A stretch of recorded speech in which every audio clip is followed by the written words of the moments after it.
Pwede na tayong magkaroon ng Meta Verified Badge sa Facebook page account. Akalain nyo yun? Tandaan nyo po itong Meta Verified Badge or itong blue check or blue badge para po ito sa profile. Pero ito pong Facebook page account ko na ako si Tomboy TV ay meron na po siyang Meta Verified Badge. Akalain nyo yun?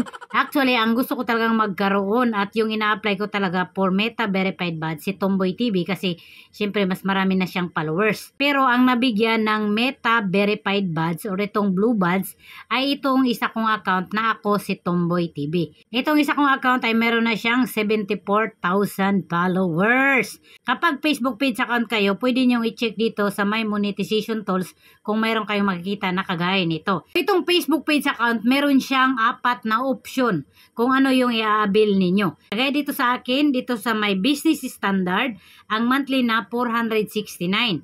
At dito naman sa Business Plus, ang monthly niya 860. Dito naman sa Business Premium, 2,290 ang monthly.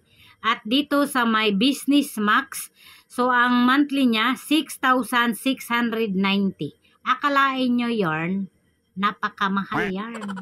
Si Meta lang talagang kikita dito kasi monthly ito. Ginoo ko. Sample, mag-avail kayo nitong Meta Verified Badge. So, pwede kayo dito sa pinakamura, no? Itong una, itong Business Standard na 469 yarn. Akalain nyo yarn, magbabayad na naman tayo monthly ni Meta tapos hindi niya ako pinapasahuran.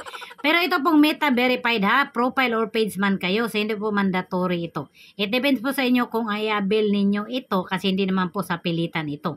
Pero ang gusto ko talaga magkaroon ng Meta Verified ayon si Tomboy TV kasi si Tomboy TV yung mas marami ng followers at mas maraming fake account yarn.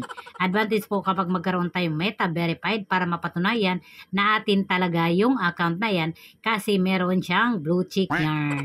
Akalain nyo yun, pwede na magkaroon ng Meta Verified Badge yung Facebook page account natin. Baka naman Meta, bigyan mo na rin ng Beta Verified si Tomboy TV kasi yun talaga yung gusto kong magkaroon ng Meta Verified Badge. I-check nyo na yung mga Facebook page account ninyo, baka pwede na po kayong mag-avail na itong Meta Verified Badge.